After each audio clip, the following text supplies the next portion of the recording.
Hallo ihr Lieben! Ich hatte ganz viele Anfragen bekommen zum Thema Kastanienwaschpulver selber machen. Jetzt ist ja auch die absolute Kastanienzeit, überall findet man sie. Und ich glaube, auf funkelfaden.de hatte ich vor bestimmt 5 oder 6 Jahren schon mal darüber geschrieben, wie man sich aus Kastanien ganz einfach selber Waschpulver machen kann.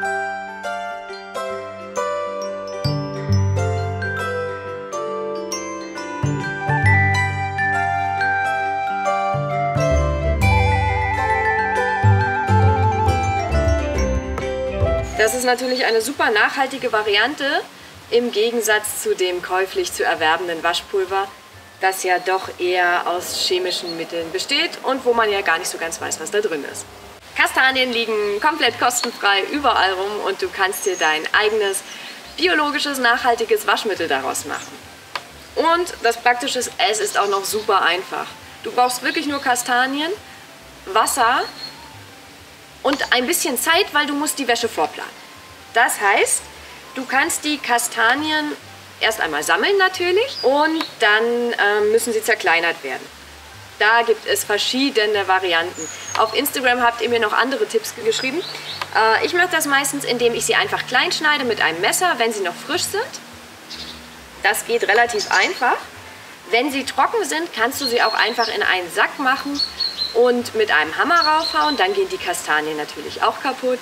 Und dann kommt es darauf an, ob du direkt Kastanienwaschpulver machen möchtest oder für später Material für dein Kastanienwaschpulver sammeln möchtest.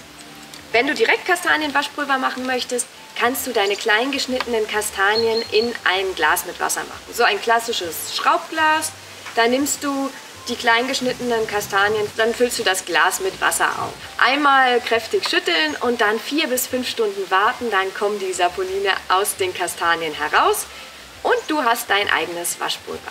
Das kannst du dann wie ganz normales Waschpulver in die Waschmaschine geben. Das gleiche geht natürlich auch mit getrockneten Kastanien.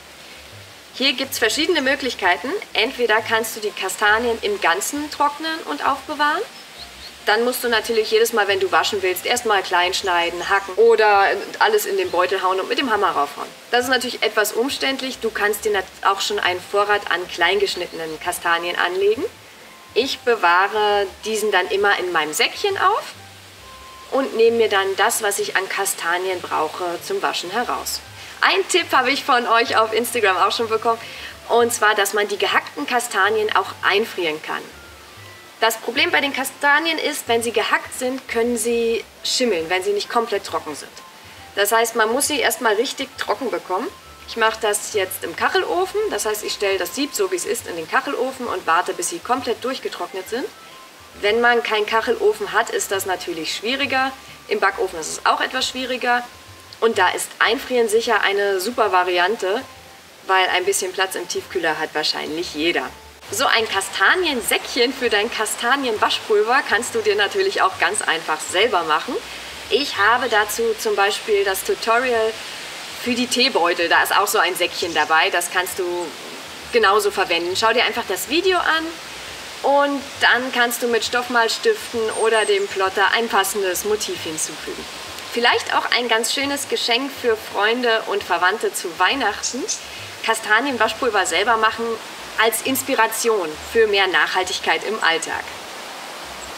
Und wenn dir das Video gefallen hat, freue ich mich, wenn du ein Like da lässt. Hast du vielleicht selber schon mal Kastanienpulver selber gemacht? Hinterlass doch mal einen Kommentar, wie deine Erfahrungen damit sind. Ich freue mich auch immer über weitere Tipps, wie man das noch ein bisschen vereinfachen könnte. Aber im Grunde ist Kastanienwaschpulver selber machen wirklich super einfach. Den Link zum Artikel bei Funkelfaden findest du natürlich unten in der Box. Und dann freue ich mich, wenn du beim nächsten Mal wieder mit dabei bist. Bis dann!